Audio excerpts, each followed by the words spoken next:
So thank you very much for the survey today.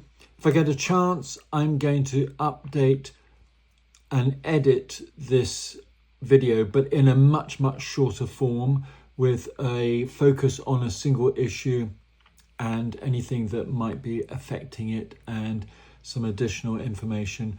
But here is the unedited version, and in the email there are all the recommendations and actions. I've used AI to do it, just makes it quicker and also more accurate. Less is dropped through, and I quickly read through it to check that it all makes sense. But I will double check before sending the final version.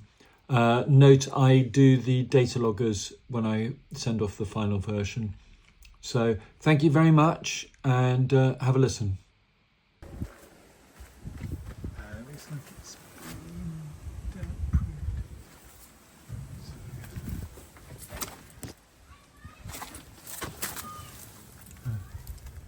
been looks blocked. It's caused by AI, and then it'll just pull up the report from me, so Brilliant. It just makes it a lot quicker. Okay. But could you go through a few things, like how long have you guys been here? We've been here since 2017, the late January. Did you have damp issues when you bought? Did it come up in the survey? I can't remember. I think there were some things that came in the survey which we can probably dig out and send to you if it's any help. Because I think there were bits that they picked up, like maybe someone might have used the wrong what's it called? Mortar or something for the bricks outside, possibly. Pointing, maybe. Yeah. Oh, that's the one. It's unlikely to be a problem, but I'll have a look at that. Okay, thank you. I think it probably got a lot worse during COVID, because I don't think it was anything like as noticeable when we got here. I think the damp issues internally. Sorry. The damp issues internally become a lot worse. Yeah. Okay. So I see what you mean. You've got mould here. And that's with my husband washing bits off as well. Along here it gets quite bad. There's it often kind of builds up in the windows and we have to wash it off again. Okay. My husband did put mould paint on the top bit here, but there was mould up at the top. You can see it's kind of got into the net curtains, which we've tried to wash, but it's kind of stayed in there. It's on the other side too. And there's often it builds up here, which then we can kind of wash. So you can actually see the condensation forming there, can you? Because you can see the. Okay. And there was almost a kind of white plant growth that kind of grew up, but I think we've washed that off. But I don't know whether or not that's some of the fungus, stuff. maybe. Yeah. Okay. So this is going to be very easy to solve. Okay. Which is great. So you've got similar issues in the kitchen, have you? We do. Shall I show you some more bits of the front room as well, in case it's helpful to see? Yeah. Sorry, the lighting in here is terrible. So here you can see where the paint comes off everywhere. We haven't yet been able to redo the old people. Guys, could you possibly go and play in your bedroom upstairs? So we can hear each other. If necessary, I can bring that up for you. But we need a quiet room so we can speak in, okay? And it cannot go near the stairs. Okay. Shall I bring it up for you? Would that be okay? Because then we might might be more straightforward speaking. Hot and what's cold. So if I put my hand in front of it, do you see my hand? It's all red because it's the heat. So it tells me where you're getting the heat loss. And can you fix that? Well, that's the not well. I'm not a plumber. Daddy broken. But it's so where you get mould, you only get mould where relative humidity goes above 85% for long periods of time.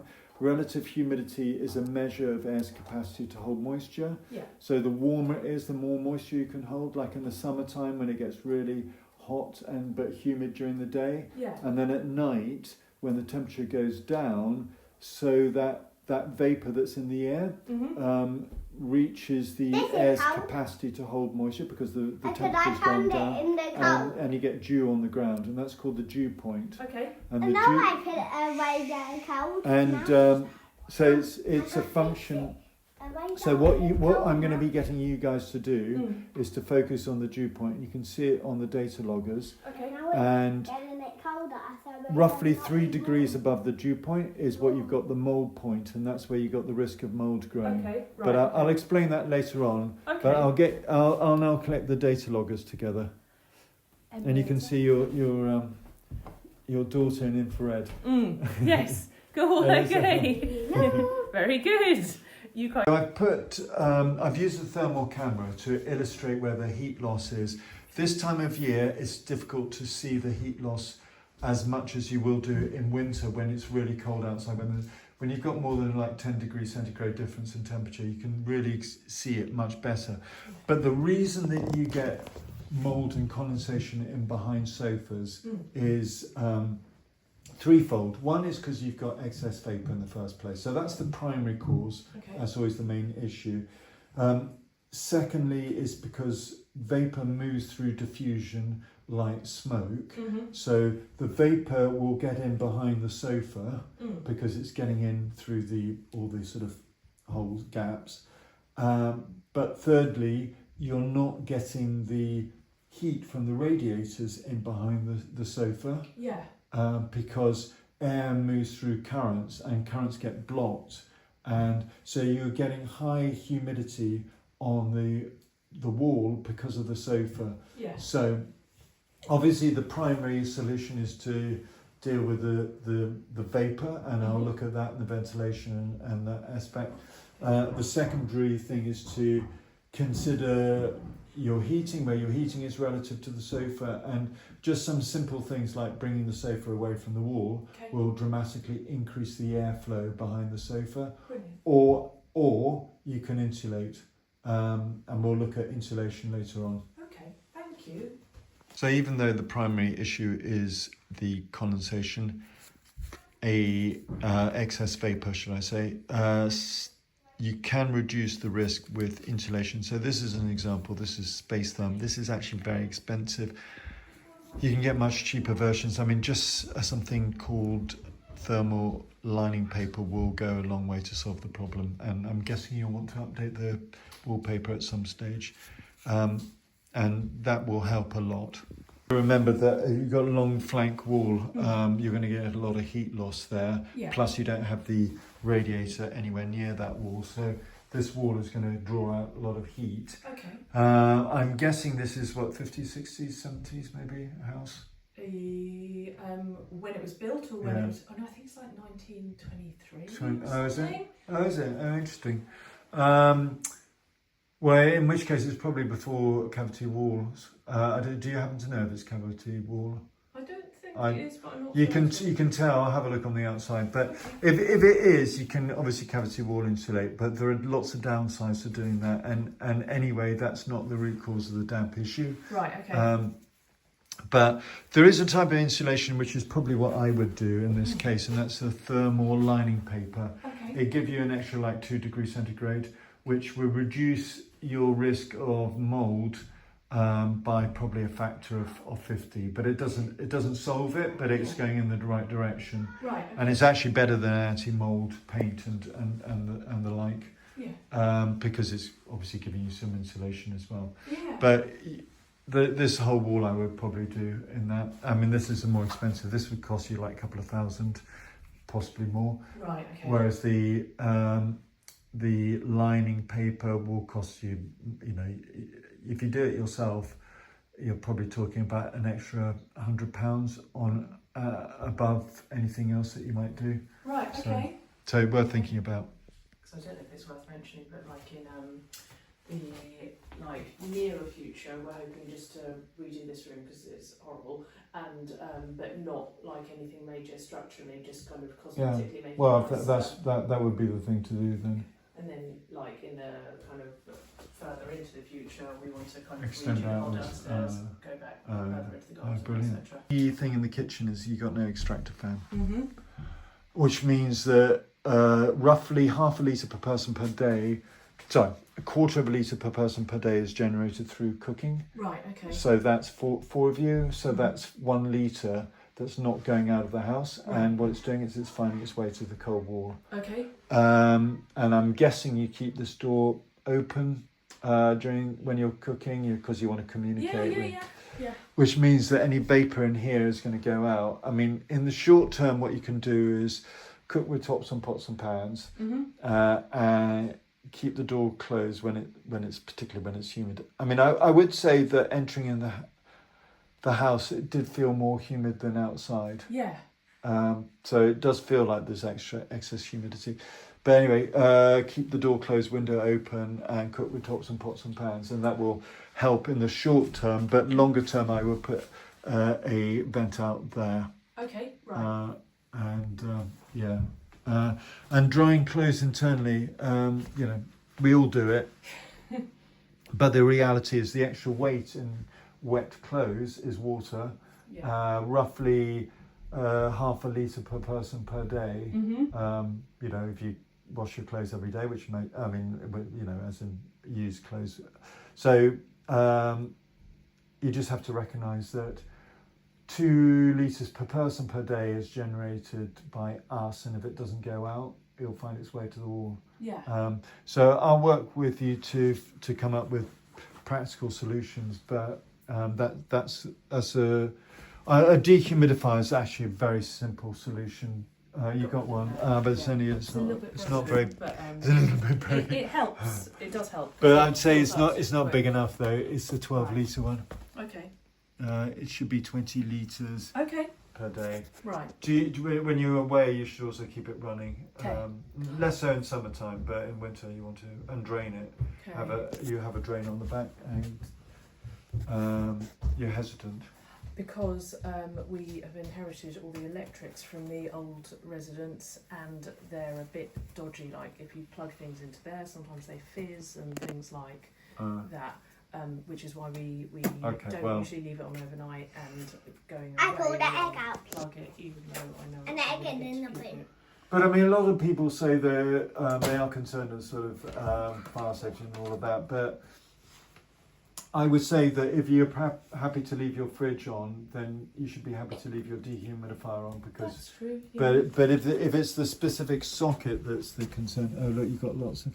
So I tell you, with fridges, the issue with fridges is that when you open the door to the fridge, you're obviously getting the humidity from inside that goes into the fridge, and it condenses in the fridge, and then it has a little drain at the back, and the water will go out to the back, and I can't really see it, but it will sit onto the mechanical unit on the back that's pumping the coolant around and evaporate, and then what it means is that you get lots of vapour generated at the back of the fridge, particularly when it's humid in the house.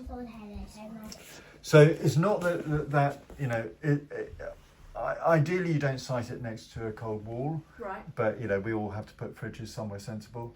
But it's more recognition of what the issue is. If you reduce the vapour levels in the house, you won't have as much water going to the back, and so you will have far less of a risk. You can also insulate there. Okay. Which? This wall? The external wall. Okay. Right. So again, but if you're going to update the kitchen at some stage, you might use the two types of external and internal, and then of internal you can use either a PIR, which is a plastic-based insulation, or thermal lining paper, something that allows breathability. The ones that allow vapor to move in and out tend to be much more expensive. So, I would probably use PIR insulation here, and it's just maybe like 25-30 mil of PIR. It's a sort of plastic like Kingspan or Celotex. Okay. It's polyurethane insulation. So yeah.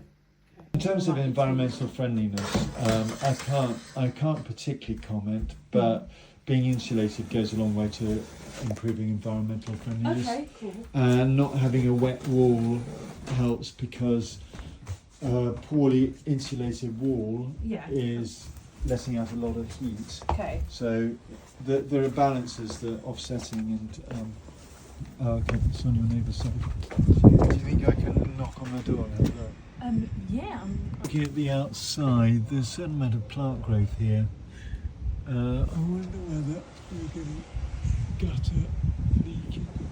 Have a look during a rainstorm, see what's happening. I'll look over the door. So you've got the neighbour's that is bouncing water onto this wall, which is just dribbling down,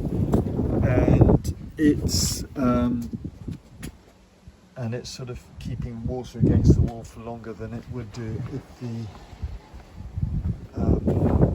hut wasn't there. Ideally, you'd ask them to move it away from the wall a bit. That looks a bit cracked around there.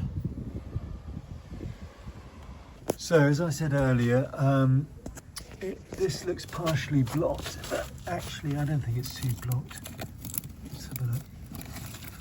Yeah, I mean, well, I'll clear that later. That may slightly influence some of the dampness within the subfloor void, but I think it's marginal. Obviously that plinth has come away, which is not great. Oh, look, it's not open. Just so we can see.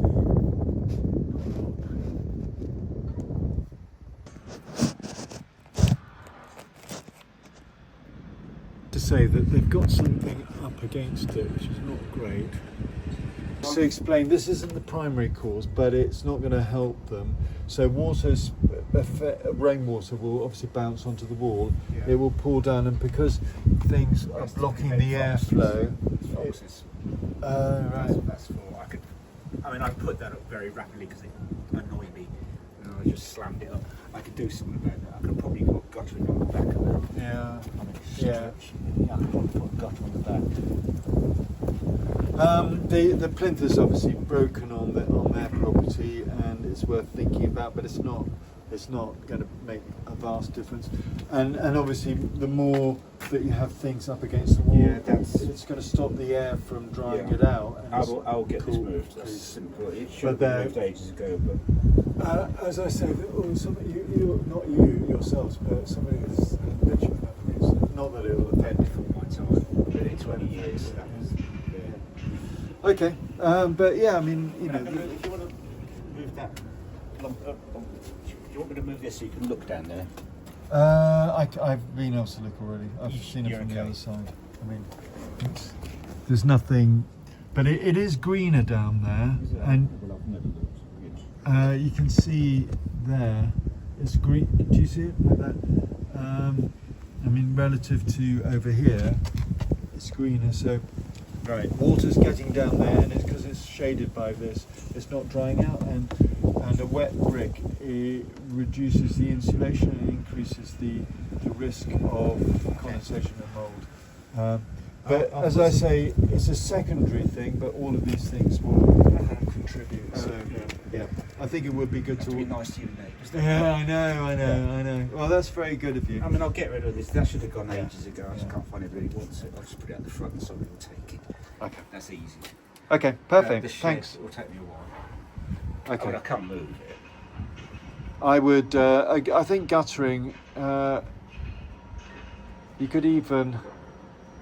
Yeah, guttering would help. Yeah, definitely. So it is green behind there. There's algal growth, and you would only get that if there's water, and it's not going to dry out as quickly because of the shed. Right. And so what he's offering to do is putting a gutter along the side of it and keep and improve the airflow. He's got timber up there to stop the foxes, but you know, there's a wire mesh would allow airflow and stop foxes.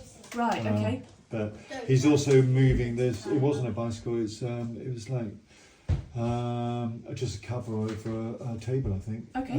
So he's going to move that away from the wall. Oh, okay. Up here, so that will improve it. So, that's really good. so it's all good.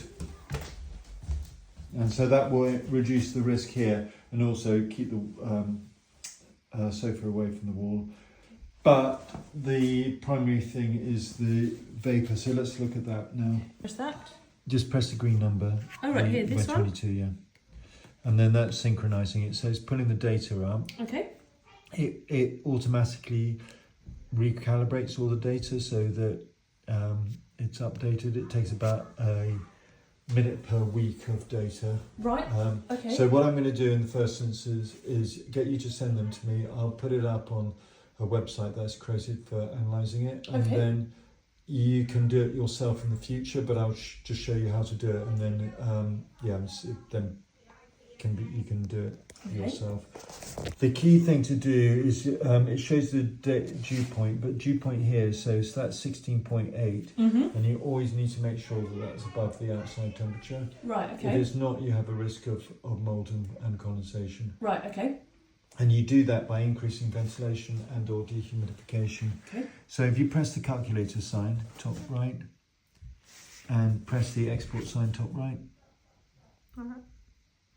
and then press either open CSV or export. It's quicker to do the export if it works.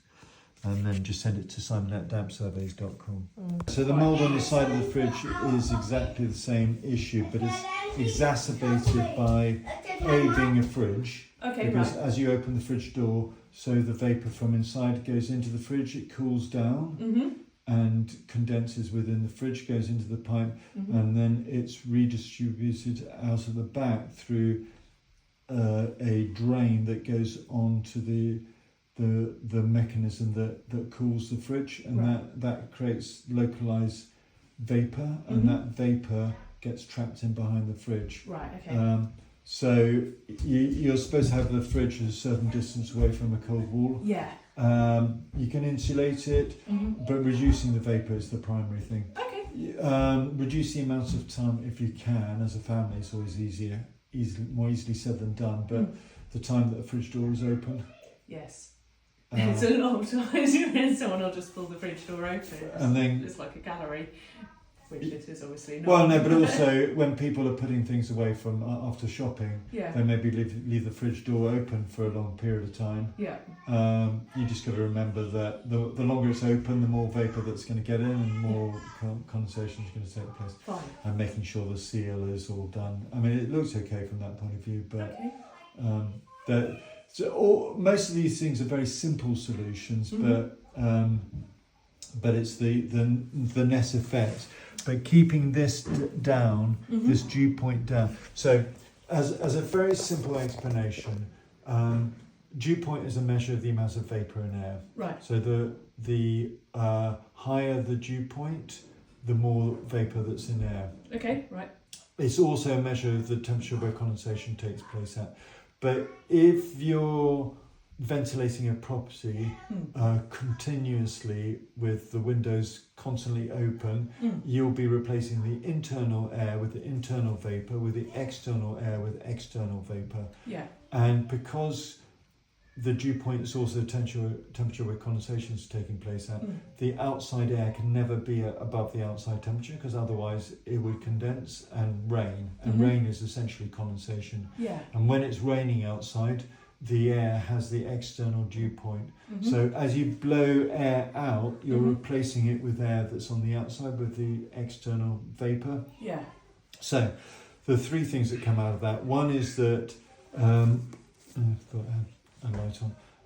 three things that come out of that. One is that you have to ventilate more when it's raining than when it's not raining, because you've got a lot more vapour outside. Right. Okay. Yeah. So you just in order to get this number down, you're going to have to do a lot more. Second one is that every property has somewhere that's going to get close to the outside temperature. So because the sofa's up against the wall, it's acting as an insulator. The sofa is actually insulating the cold wall from heat in the property. So you're getting you're reducing the heat loss on the wall, but what that means is you're increasing the surface temperature. Sorry, the surface relative humidity. You're reducing the surface temperature, which increases the surface relative humidity. Right. Okay. And then the third one is, even in the most perfectly ventilated property, you have a risk of mould and condensation if you don't have good air movement, and because so if you leave a place empty, unheated, and with the windows open, at night you can get the warm air that could be humid during the day, and then it can get trapped in the house at night, and as the temperature reduces, you still got that humidity.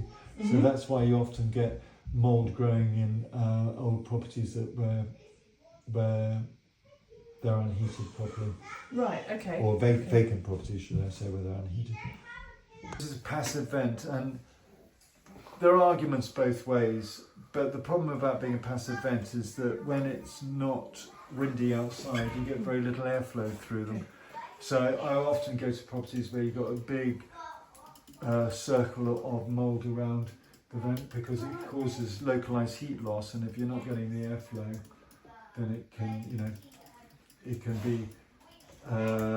be counterproductive. Right, okay. You put the vent on whenever having a shower, presumably. Yeah, well, But it's attached to the light, but then I think sometimes it's... Rich, would you say it sometimes switches off? Like, I'm not really sure. Oh, it's switching off immediately. Yeah, turn it on when I have a shower.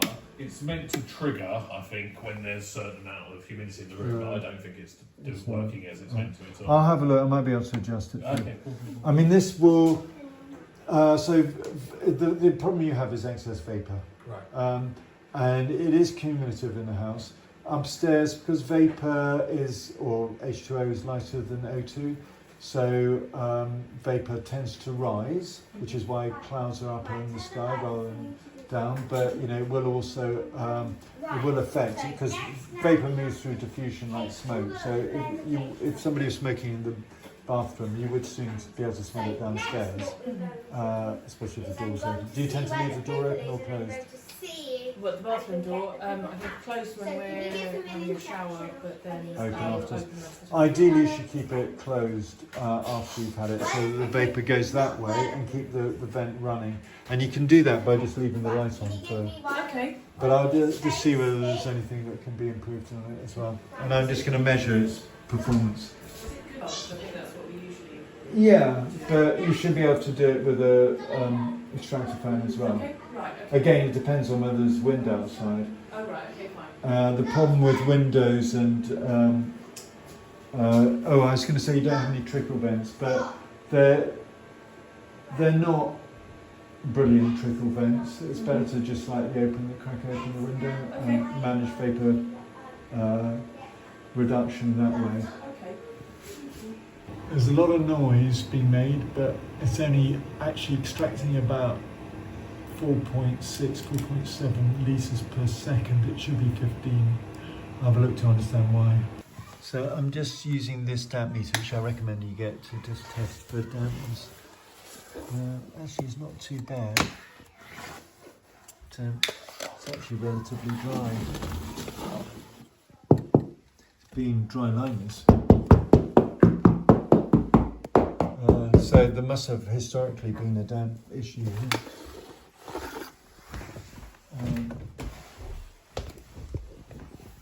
The one thing I'd say is that mould is omnipresent, but once it starts growing, the spore count will increase.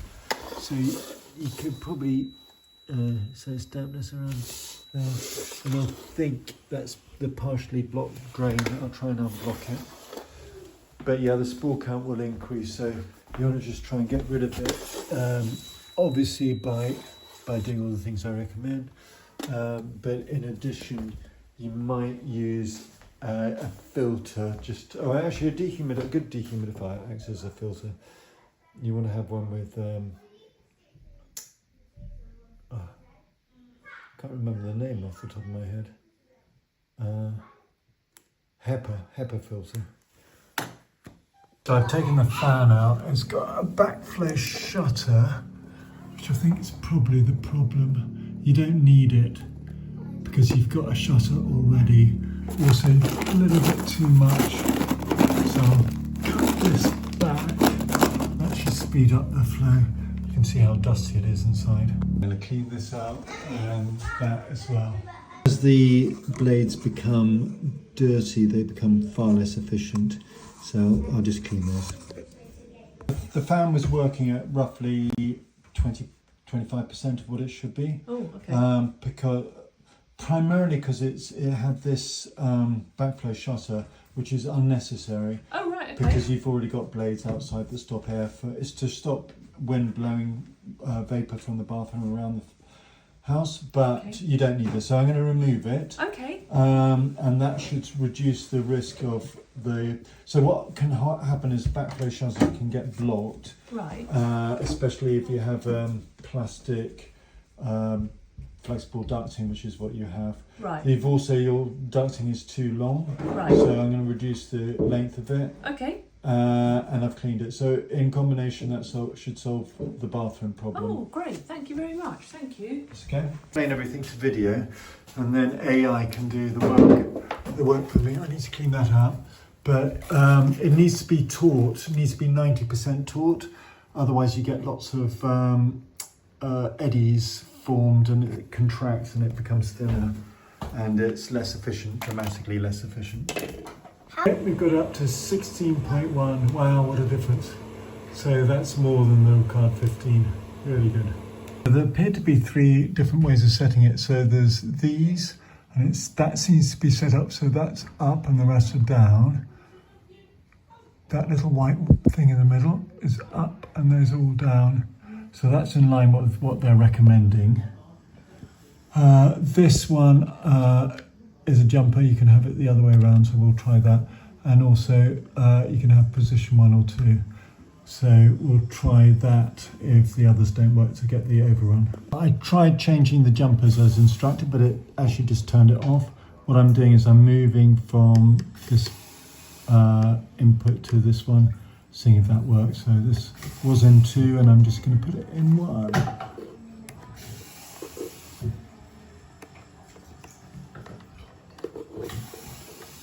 I'll have to do it with 2 hands. So I put a thermometer up against the wall, a surface thermometer, and this 21 degrees has to be at least above the dew point, or the dew point should be at least below this plus 3 degrees centigrade at all times. So They do think that it so in this case it needs to be the internal dew point needs to be 18 degrees centigrade or below that. Now you've got some metal here. I wonder if that will cause localized heat loss. Possibly. We had a slug problem, so that's what Rich it's put for. copper tape all along there. Yeah, okay. I don't think it's relevant to this. So we're going to put this back. It doesn't seem to be allowing an overrun. Anti-mould sprays are effective, and you should try it. The trouble is that the wallpaper is of some sort of material consistency, so it'll probably end up bleaching it a bit. Right, okay. But I don't suppose you're too worried about the wallpaper.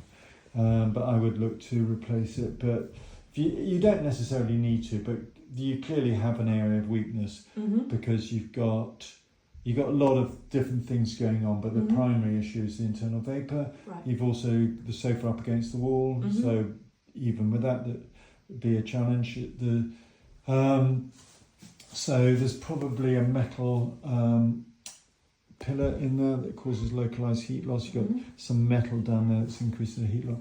On the other side, you've got things up against the wall that's increasing the heat loss because water splashing onto the wall is causing it to become wet and damp. You've got actually very little actual dampness. Right. It's more the mould, but you have got some localised condensation. Yeah. This time of year you won't have as much, but in winter you will do. Quite often these things are seasonal, but obviously you need to do it now in order for it to dry out. Yeah. But yeah, you can. I would say you could probably start thinking about taking the wallpaper off, drying it out as much as possible with a dehumidifier and a fan. Okay. Get yourself a 20 litre plus dehumidifier. Right. Okay. Think about ventilation in the kitchen, cook with pot tops and pots and pans. Yeah.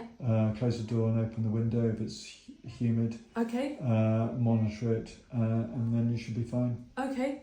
Right. No major issues.